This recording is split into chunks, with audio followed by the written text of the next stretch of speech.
Welcome to another exciting edition of Jamaica Magazine. I'm your host, Audrey Williams. Today, we've got some important topics to cover as we kick off a new fiscal year. This episode will explore both the changes and the stability across various sectors and how we're moving ahead. So, stay with us. Our newsroom will be bringing you the latest updates on what's happening across the island. We'll be right back.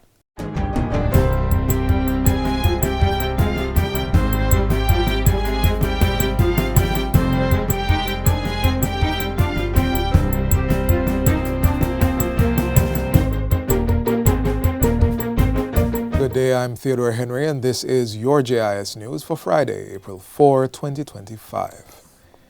The government is conducting a detailed technical assessment involving relevant ministries and agencies to fully understand the scope of new tariffs announced by the United States and their implication for Jamaica's trade and industrial policy. Prime Minister Dr. Andrew Holness made the disclosure on Thursday as he addressed the opening ceremony for Expo Jamaica 2025 at the National Indoor Sports Center. On Wednesday, U.S. President Donald Trump revealed sweeping tariffs on all imports into the U.S., with Jamaica and most Caribbean countries subject to a baseline 10% tariff.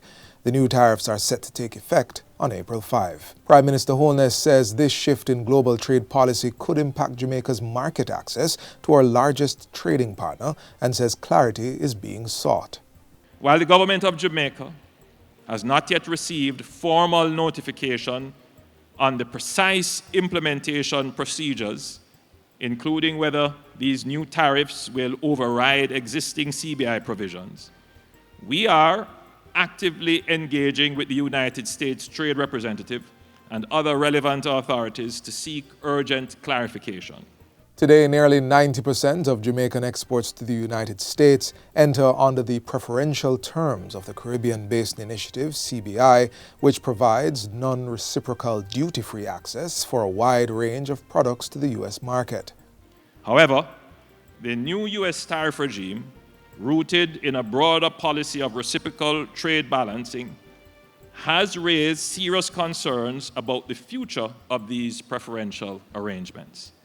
We will use every available diplomatic channel, including working with our CARICOM brothers and sisters and utilizing the Office of Trade Negotiations to seek to preserve the positions our exporters have secured over decades of deepening trade ties with the United States. The Prime Minister says preliminary analysis indicates that some of our top exports may fall under exempted product categories, and the government is working to confirm and, where possible, to expand these exemptions. In the meantime, the Prime Minister is stressing the importance of sober management of geopolitical developments that affect national affairs without jeopardizing our seat at the table to negotiate on the people's behalf. And we must put ourselves in a position to always be welcomed at the table to negotiate. And where we have our truths and strong positions, we must speak them clearly, without fear to authority and powers. And we do it without bombast, hysterics, and hyperbole. And we get the job done. Prime Minister Holness insists that in this new, uncertain world, Jamaica stands on its own 2 feet, proud and working to secure our economic independence. So yes, it is uncertain time.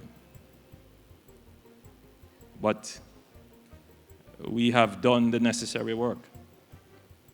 We have built the relationships. We have placed ourselves in strategic positions to be heard and to be heard from and to be consulted. When these changes are going to happen, we know that they could have long-term impact. We started planning long ago. So when you don't hear me say and run out and make statement, because you have a government that is thinking very carefully, very strategically. I play chess, not draft. Local manufacturers and exporters are being urged to ensure they are alert and in a position to be responsive to global trade dynamics. The urging comes from Prime Minister Dr. Andrew Holness, who stresses that shocks will come, but manufacturers and exporters must be prepared to absorb the hit and recover. Further, he insists that they must look beyond the negatives and seek out the opportunities that may arise. Maybe a decade ago, the word disruptive would have been an inherently bad thing. In today's world, you require disruption of systems for there to be innovation and new opportunities. So whilst we see the downside of the disruptive global order that we have now, we are not going to sit by and wait. Be the entrepreneur. Be the one who is the risk taker. Be the one who is looking for the opportunity. As it directly relates to the new U.S. trade tariffs, Dr. Holness is assuring exporters that the government will work with them to mitigate any potential dislocation. So to our manufacturers and exporters, we understand the uncertainty this announcement has created. And we are with you every step of the way. You are not only integral to our economic strategy, you are national champions of our resilience and ingenuity.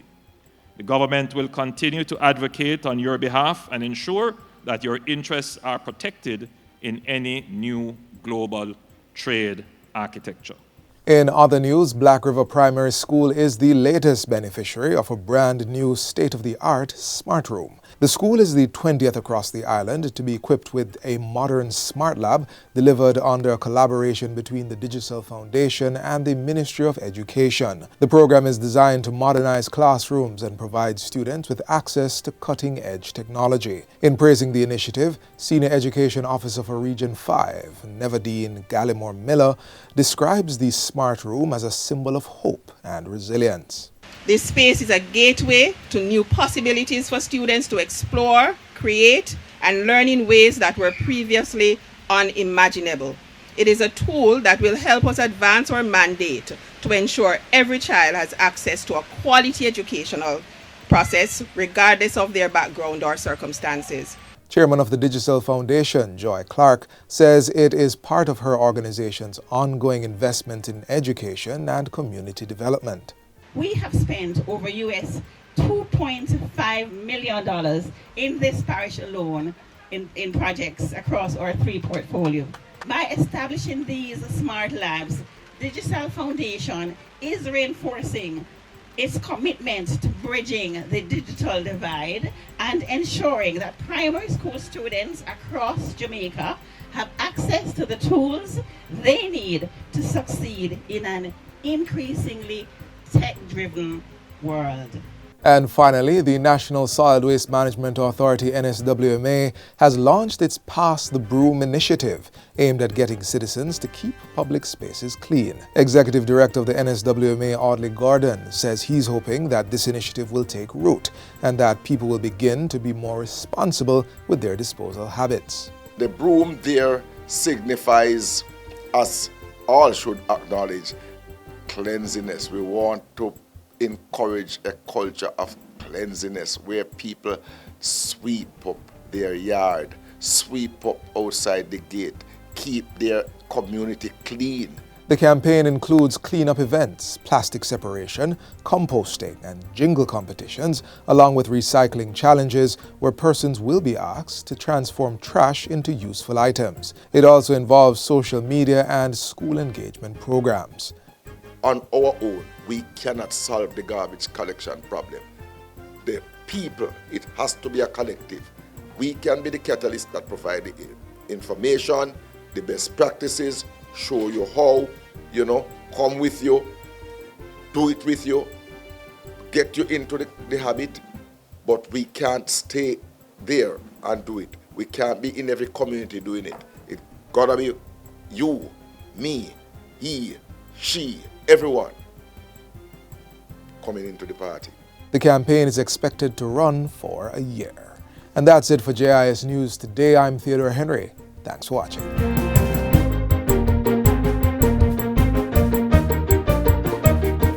Calvin, Yes, miss.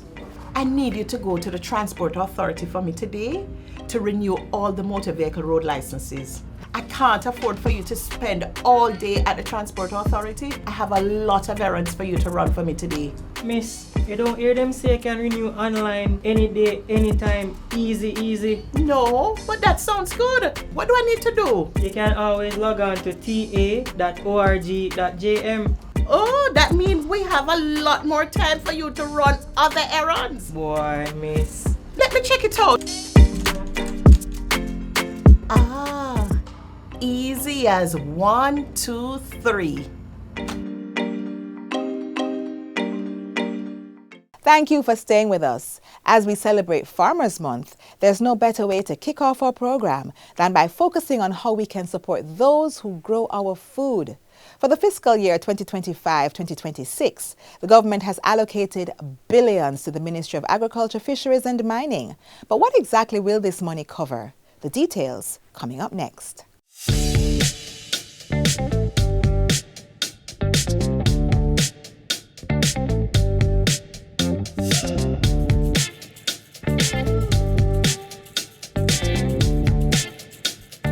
In this new budget that is coming up, we are seeing positive allocations. Almost $21 billion is allocated, $1.6 billion more to be earned, and that means more than $22 billion is being channeled into Jamaica's agriculture, fisheries and mining sectors for fiscal year 2025-2026. For agriculture, the focus is strengthening after weather and other significant setbacks in 2024. Recovery is a process, yes? And our farmers did take a massive blow. And while we have responded in a big way, we have to continue to build back the sector. The allocations to see that mission realized include $905 million for agricultural research and development. To secure farmers access to water, $3.1 billion will be spent on recurrent irrigation services. Major capital investment is also being made in irrigation infrastructure. $965 million under the Southern Plains Agricultural Development Project to support farmers in St. Catherine and Clarendon with the installation of irrigation networks, drainage infrastructure, and GIS equipment. Another $1.7 billion is dedicated to increasing the area under formal irrigation in St. Elizabeth through continuation of the Essex Valley Irrigation Infrastructure Development Program. Meanwhile, And I'm excited that we're going to break ground for the Pedro Plains irrigation scheme. That will be our biggest irrigation scheme ever. We do have some allocations in this year's budget. I think over $1.3 billion in that regard to start that work. And we do plan to break ground hopefully by mid-year. And that will bring water from the Black River to the plains of Pedro, our most productive areas, especially parts of Flagaman, Greenfield, all the way up to Top Hill, 3,000 hectares. That will completely transform our agricultural production. And to provide them with the critical information and inputs needed for their operations. $5.3 billion is there for agricultural extension services. The Rural Agricultural Development Authority, RADA, is the primary agency that delivers this service.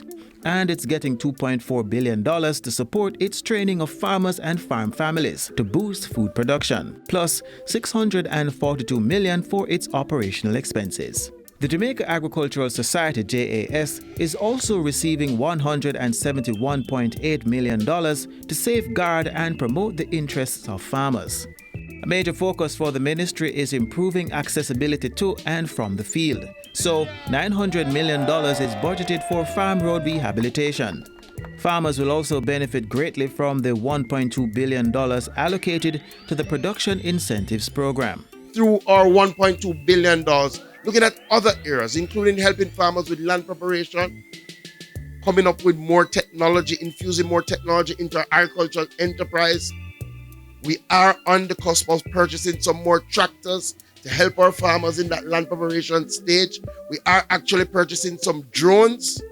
Also, I'm excited about the allocation for agricultural wardens. We have about $377 million for agricultural wardens. This will strengthen our fight against perennial loss. Engaging more young people in the sector is another key target. So, the Youth Agriculture and Entrepreneurship Development Program will receive $456 million to support this. Another capital project is also on the books to advance agricultural practices, improve efficiency, and ensure the sector is prepared for future challenges. It's the rehabilitation of research centers, Phase 2, for which $999 million has been allocated. This will fund, among other things, the continued construction of a new piggery and perimeter wall at South Bodles Research Station. In addition to building dairy workers' housing, get started on an animal performance testing facility and artificial insemination stud. $1.2 billion will be allocated to the Fisheries Development Program. It includes funds to support the administrative expenses of the National Fisheries Authority, manage the harvesting of fish and shellfish from their natural marine and freshwater environments, support aquaculture development and research, and ensure the sector is regulated, including licensing of fishers and fish farmers. Regarding the governance of mining and quarrying in Jamaica, a recurrent budget of $441 million has been allocated. This includes almost $48 million for non-metallic minerals exploration and mine and quarry inspections. A significant amount of $376 million will go to the Mines and Geology Division to formulate and monitor the policies that govern mining and quarrying in Jamaica. Behind the budgetary allocations, the ultimate goal is to ensure food security and the sustainable management of Jamaica's mineral resources for the present and future generations.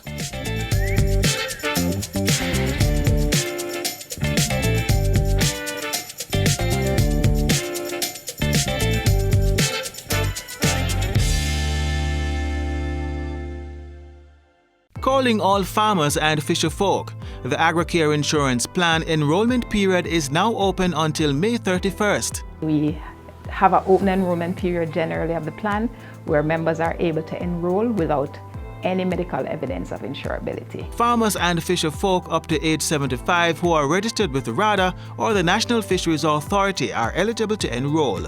There's still a lot of opportunity for persons to enroll, and I think we need to ensure that we're making persons more aware of the products and the plans that are available, because something is available for everyone. You can determine between health, life or critical insurance plans based on importance and affordability. Enrollment is from March 1st to May 31st each year. Visit the nearest Sagicor location or website to sign up. The Agricare Insurance Plan, a partnership of the Ministry of Agriculture and Fisheries and Sagicor Life Jamaica.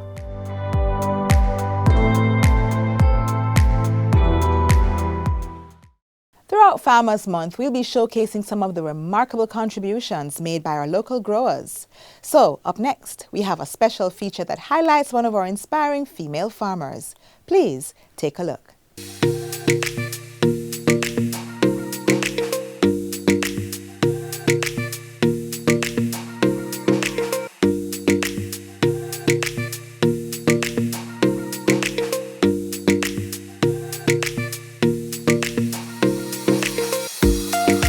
Farming is a good thing. We have to farm to feed ourselves, yes? Because the money that is going out of the country can stay in the country and develop the country more. Hello, my name is Merlin McAnuff, living in Tupper Hill, Rockall, St. Andrew. Miss McAnuff is a woman who understands the ins and outs of growing crops and rearing animals, skills she developed from an early age. I came from a farming background. As a child, I would see the little tomato, sucker them, and I will take them up and start doing my own farming. Life then called for the mandatory survival course, and so she joined the regular 9-to-5 to make ends meet. But the love of farming did not leave her. I was working at Church's Credit Union, now First Heritage Credit Union, where I used to farm in my spare time until I met Mr. Vincent McAnuff. Met him August 2000. We got married. January 2001. With Mr. McAnuff's background in farming as their foundation, the couple would set out to St. Ann, where they cultivated cabbage and yams.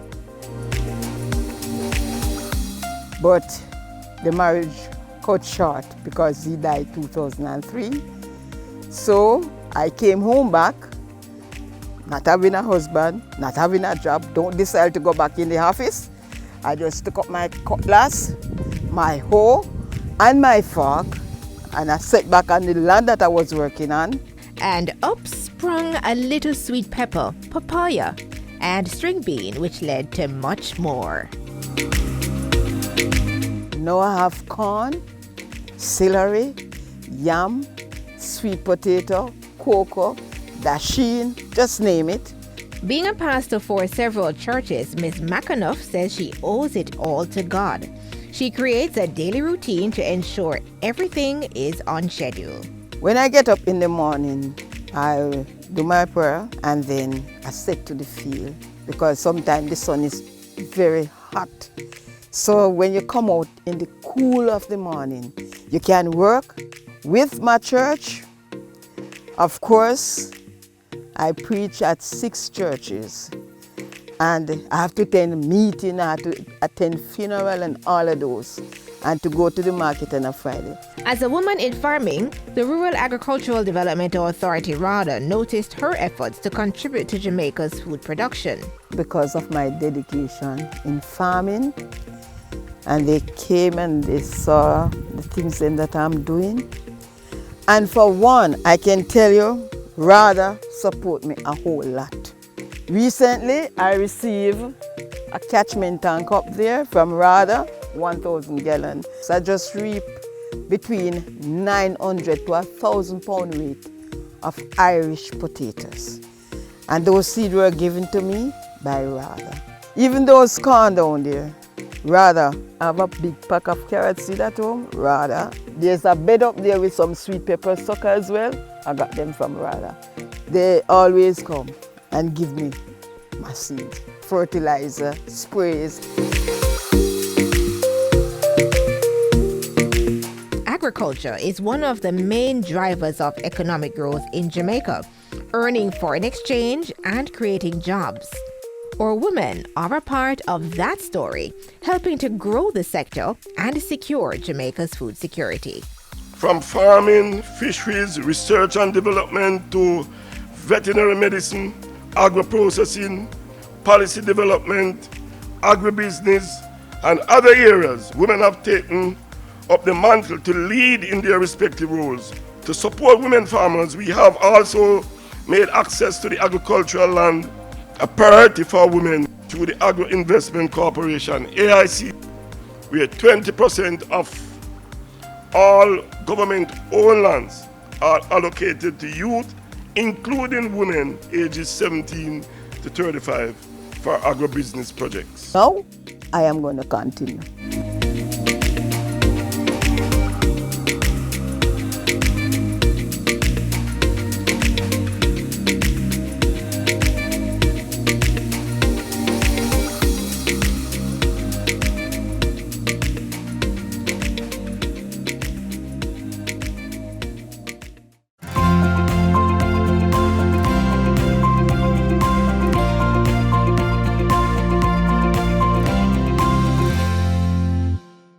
This year, the government has also unveiled plans to support higher education students in financing their studies through the Students' Loan Bureau and the Chase Fund.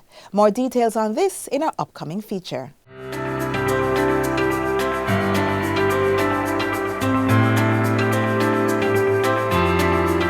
With education firmly identified as a vehicle for social mobility and economic empowerment, the government is building bridges and transforming dreams through increased student support at the post-secondary level.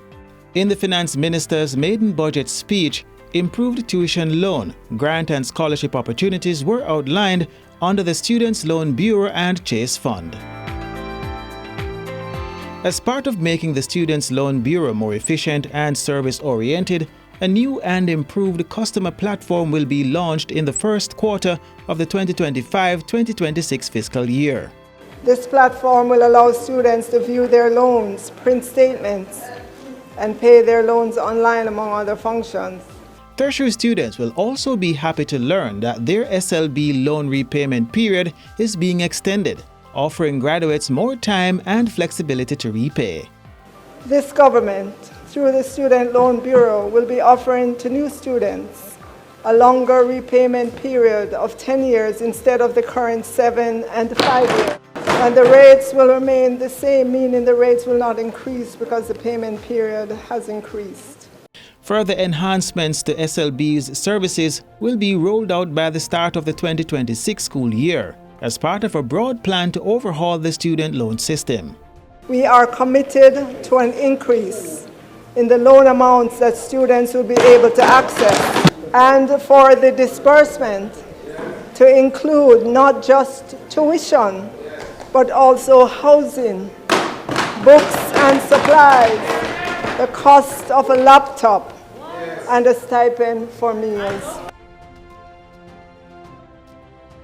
We are also committed to a meaningful reduction in interest rates on the various loans, and will work rapidly to ensure the systems are in place to roll out the new loan offerings to make the lives of our tertiary students better and allow them to focus on attaining their educational goals to benefit themselves, their families, and Jamaica as a whole.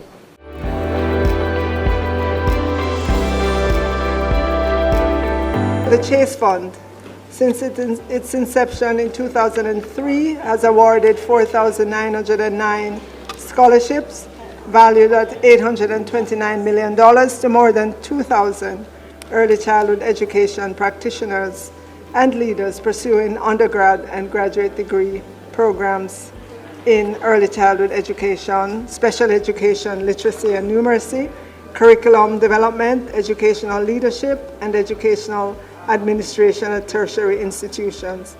To ensure more students can access these benefits, government is removing the need for guarantors for scholarships and grants of up to $2 million cumulatively.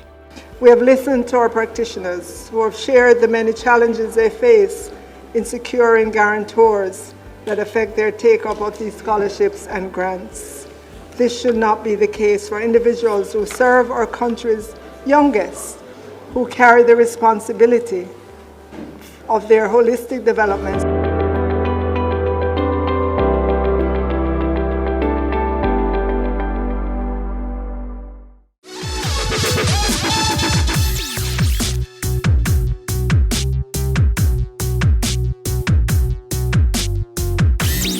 Because it's Farmers Month, here's some great news for those who till the soil. The government has been diligently working to improve farm roads across the island. The Minister of Agriculture, Fisheries and Mining, Floyd Green, tells us that last year, over 80 farm roads were completed with a spend of $800 million. This year, the budget for farm roads has been increased. This year, thankfully, in our new budget, we have $900 million. So we're going to be doing more roads.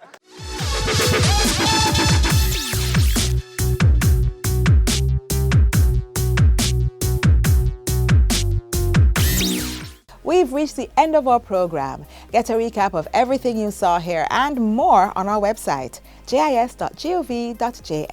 I'm Audrey Williams. Bye for now. This has been a production of the Jamaica Information Service, the voice of Jamaica.